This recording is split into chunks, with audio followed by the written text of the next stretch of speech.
Hello there, I'm Stephen A. Conness, the Con Man, and did you have a good day today? How'd your day turn out? Your day turned out good? Mine didn't. I had a little problem. I had a job interview, and I thought I had the job clinched, and it came to that little part in the job interview where the boss said, Steve, we'd like you to take a drug test.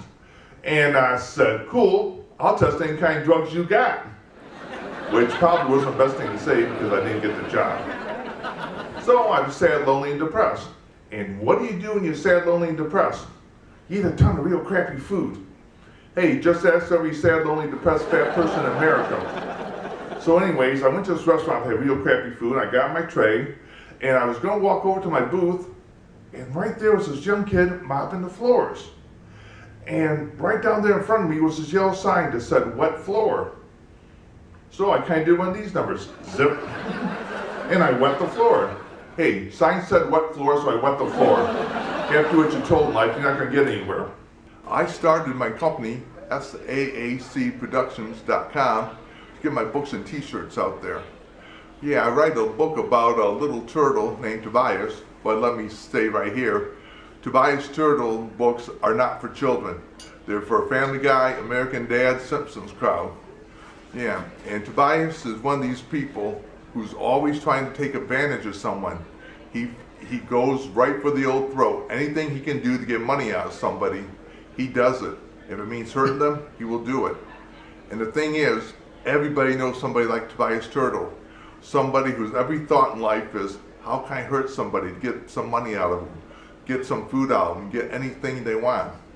In my book, Tobias Turtle and Fred being the human, Fred is Tobias's sucker. Tobias has found Fred.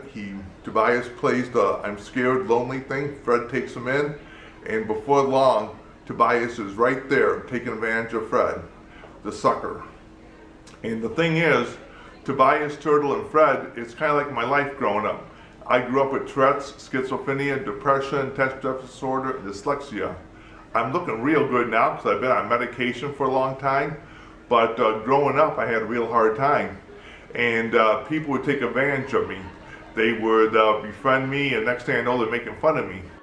So Fred takes Tobias in, and it isn't long before Tobias, being self-absorbed as he is, starts taking advantage of Fred for a free place to eat, watch television, take it easy. Yeah, and Fred lets Tobias take advantage of him because Fred has such low self-esteem. And that's how I was growing up. I let people take advantage of me, use me, and I would still associate these people because I had such low self-esteem and I was at least getting some kind of attention. So in a way, Tobias is all those people that hurt me, and I am Fred, the lone sucker.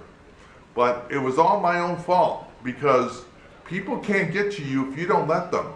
And that was it. I let people get to me just because I was sad and lonely. So Tobias is those people, I am myself. I'd like to see an infomercial like this. Hello there, my name's Tucker Walters. Recently my house burned down. Yeah, I have fire insurance, but my insurance agent figured out a way how to get out of paying me. I was pissed. So I went to my workshop in my barn, came out 2 days later with this. This is Crotch Ripper. Now, Crotch Ripper may look like an ordinary cattle prod, but it's not. Crotch Ripper is 50,000 volts of ass-kicking electricity. When I went into my insurance agent's office and they got him in the goodies with Crotch Ripper, I'll tell you what, you cannot believe how fast that son pup cut me a check. Great big old fat one, more than what my house was worth. He just damn glad to get me the hell out of there. So next time your insurance agent gets a little uppity with you, get him in the goodies with Crotch Ripper. Crotch Ripper, available at hardware stores everywhere. Thank you. One of my favorite things to do, every Sunday morning I'd wake up very early, run out to the front door and get the newest issue of the Chicago Tribune. And I turned to what we call the funnies. I'd read the newest issue of Charles M. Schultz Peanuts, Charlie Brown and Snoopy and the Gang. As a young child growing up, the creativity thing, I loved watching the comedians on television. I grew up watching George Carlin and Richard Pryor, who were just starting out back in the early 60s. And then later on, I watched Red Skelton, Bob Hope, Joey Bishop, Jack Benny, Bing Crosby. I used to watch all these guys, and I would just laugh my heart out. And sometimes those comedians, they'd be on television, and I'd see their families, I'd see their houses, I'd see the studios where they work. And very quietly to myself, I'd say, so nobody could hear me, I'd say, you know what? These people make a lot of money doing this, and it looks like a lot of fun. And I've been enjoying myself being a writer ever since. I still haven't made any money, but I'm having a wonderful time, and you know what? That's worth a lot. You know, I'm looking for funding for my stand-up comedy album, and a friend of mine turned me on to this other guy. His name, a real nice guy, his name is, hey there, I'm Tony. I got a legitimate business here. You know, I watch my family's businesses. Yeah, like this restaurant, a little family business. Hey, Mama, there's Mama over there. Mama, get that guy some pasta there. Yeah, there you go, Mama. Yeah, some nice lasagna. Yeah, put a little sauce on it. No, Mama, no. Your lasagna isn't dry, Mama. It's nice and moist. Yeah. Anyways, this is our business. A little family business, you know? Yeah.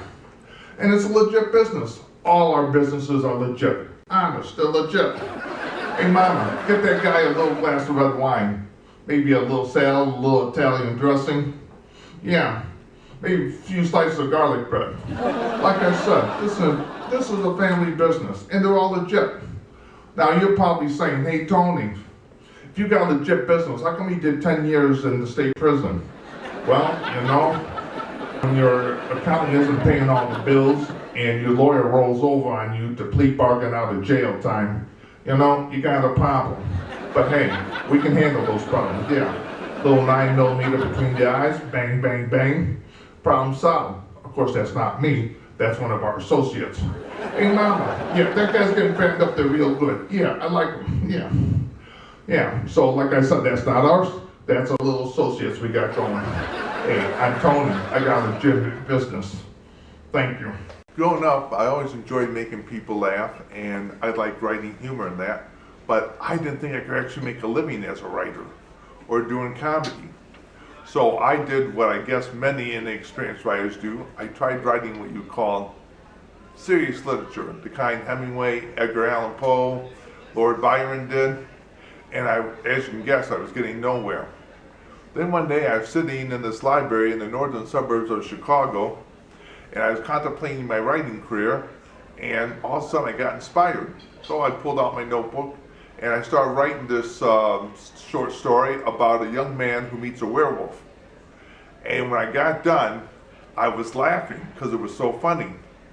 And right then and there, in the Evelyn Plum Library in Lombard, Illinois, I said to myself, I said, you know what, Conness? You took up the dream of being a writer when you're 15 years old.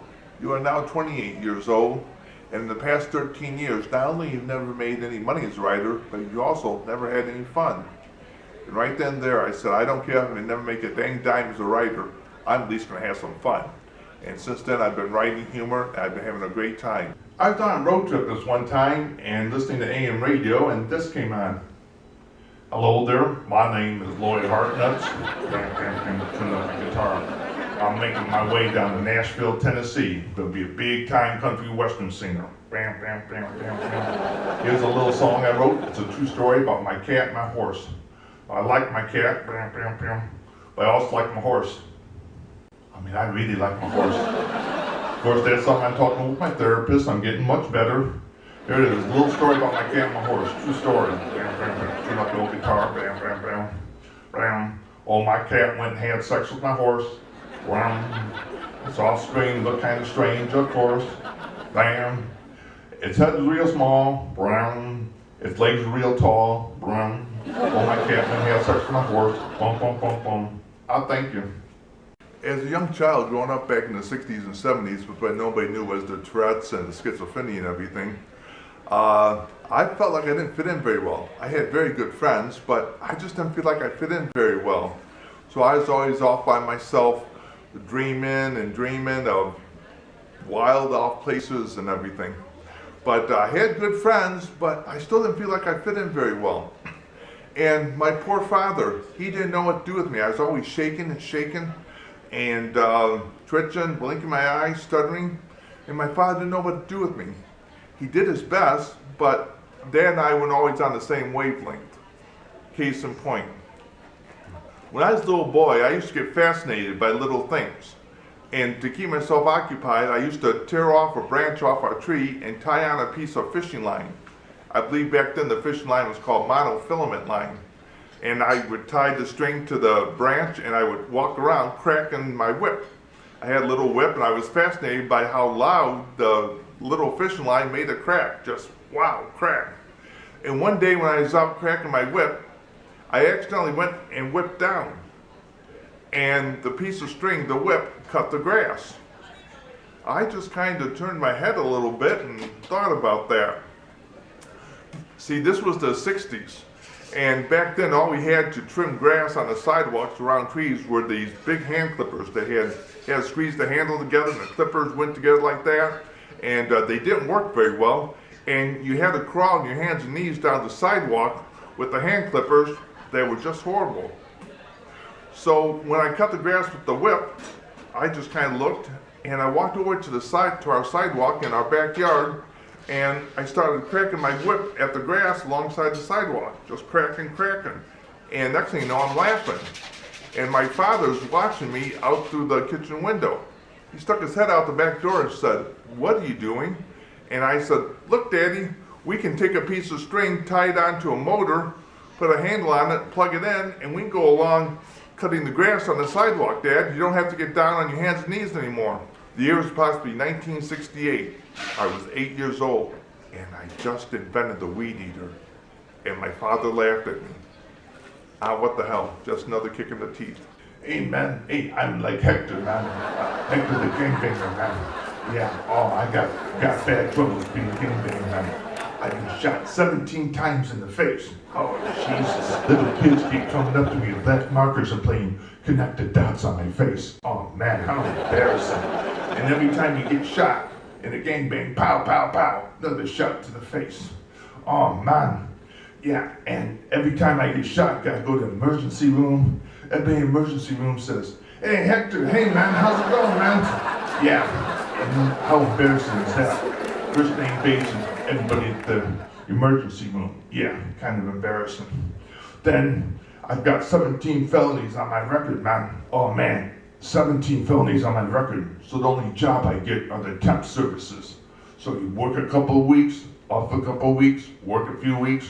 So I gotta go down to the unemployment office, man, and get unemployment. Everybody at the unemployment office, "Hey, Hector, hey, man, hey, good game thing last night, man. You got a good one." Yeah, I'm on the first name basis. Everybody at the unemployment office. Oh, man, how embarrassing is that? Hey, I gotta go. I'm Hector the game banger, man. We got another game bang tonight. As a young child growing up, I was always very creative, thinking of things, wild things, this and that. And the thing is, I don't know if my parents quite understood the creative thing. But then again, I don't think any parents really understand a small child who's creative. One time back in about 1965, when I was 5 years old, I was at the grocery store with my mother. And she's got me, and she got a hold of my hand, and she's going up and down the aisles trying to find what it is she's looking for. She couldn't find the right items she was looking for. And she's got me in tow going up and down the aisles. And one day I just stopped, looked up at the ceiling, and my mother kept pulling me along trying to find her items so she'd get going. And I looked up the ceiling and I said, "Mommy, you know what grocery stores really need? Big signs hanging from the ceiling with names of all the food in that aisle, so that way you can just look up the sign and find what it is you want." If any of you have been in a grocery store since about 1980, you can look up the ceiling and see the names of the items on the sign, every single aisle. Another kick in the teeth, I guess. I saw this commercial on public access television one time, and I thought it was kind of interesting. Hello there, I'm Bertha Grunt. This is my brand new chili recipe. Bertha Grunt's Give It a Grunt chili. It's got a lot of good stuff in it. It's got jalapeno peppers, habanero peppers, and some green stuff I scraped off my old man's crapper wall. It ain't healthy nutritious or anything, but it will get the bugs off your windshield. So go out right now and buy more Bertha Grunt's Give It a Grunt chili at stores everywhere. As a small child growing up with the creative thing going on, I never talked about it because I didn't think anybody would understand. And again, this was the 60s and 70s, and with my Tourette's, schizophrenia, depression, ADD, dyslexia, nobody really understood me anyways. So I just didn't know what to do. I love the creative thing, you know, I get creative voices in my head, jokes, stories, poems. Yeah, later on I get negative voice in my head with the schizophrenia thing. But growing up as a small child, I had the creative thing going on in my head. Yeah, and my parents didn't know what to do. I didn't know what to do. You know, I'd be going to bed and I had creative voices in my head, and I'd wake up. Well, sometimes the voices would keep me awake till like 4 or 5 in the morning. Then my dad would get us up around 6 o'clock to go to school, and then I'd be yawning all through school. Sometimes I was so frustrated with the creative voices in my head, I'd take my fist as a little boy and I'd be beating myself in the head trying to get the voices out of my head. But now today, when the voices come to me, the creativity, jokes, poems, stories, I write them down and I'm enjoying every minute of it. I'm having a great time. I was on a road trip and I met this guy at a gas station. He just started telling me his whole life. It went a little something like this. Hello there, my name's Homer, and this is my dog Clem. Big son of a bitch, ain't he? 200-pound Rottweiler. Yeah. You see this dog take a dump. 50-pound pile of dog dump right there in the front yard. 50 pounds of dog dump. That's not something you step in, that's something you bump into. Go around the corner there. Oh, jeez, look at that. And it's all over. Hey, Clem the dog, why don't you go out there, go out for a little run, have a little fun. Anyways, like I was saying, what? Oh, hello, son. You want to pet? Sure, you can pet Clem, no problem. Clem's a nice dog. Go to play with the boy, Clem. Anyways, like I was saying, Clem, you spit that boy out. Spit him out, Clem. He's a nice put him. Clem, I'll go upside your head. Clem, spit. There you go. Yeah. Clem, get that little boy's arm back. Give his arm back, Clem. Clem. Oh, don't bring it to me. What am I supposed to do? Well, here you go, son. Here's your arm. Yeah. Well, what do you know about that? I give the little boy the arm, he gives me the finger. My friend Fred was talking to me, and Fred's a chain smoker. Got any other chain smokers out there? All right on. Well, Fred says to me, he says, oh, God, was that good? Ugh. Steve, those healthcare professionals, those doctors, they keep telling you that smoking is bad for you, bad for your lungs. Don't believe it, Steve. Oh, God, that's good. Steve, I've smoked 12 packs of cigarettes unfiltered every day for the past 30 years. And my lungs are just fine. Yeah. Oh, they're even better since the doctor took them out and put in those 2 hefty garbage bags. Oh, God, I'm feeling good. Yeah, now they're making us smoke outside. They're saying secondhand smoke is harmful to people. Hey, I smoked at my parents' house for 30 years. Never bothered my mom any. Mom, I love you. I miss you. You're in a better place. Yeah, and my sister complained. Oh, yeah, baby, yeah, suck it down. My sister says the smoke gets in her hair and makes her smell bad. No, sis don't know what she's talking about. Sis, I'm happy for you. I love you. I'll see you again. Then my brother says, oh, God, that's good.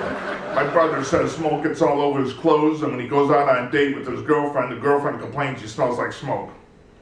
Brother, you don't know what you're talking about, but I do miss you. I do miss you. Yeah. And secondhand smoke never bothered my dad. Dad's doing just fine. Yeah, he's in that nursing home with those tubes hooked up to him. He's got a feeding tube in his stomach, and he's got 3 shots of morphine a day. Yeah. I'm pulling for you. I love you. Yeah. Oh, God. Yeah, with the house empty, I got a cat, Fluffy. Fluffy's really good. Fluffy fit real well into that shoebox. Put it in there, put a few feet of dirt over it. Fluffy's just fine, yeah.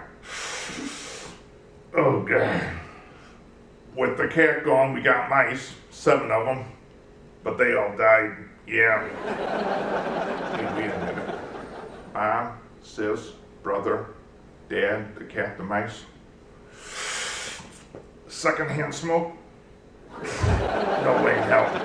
Hey, I'll be seeing you. I gotta go to the store. I gotta get another carton of cigarettes.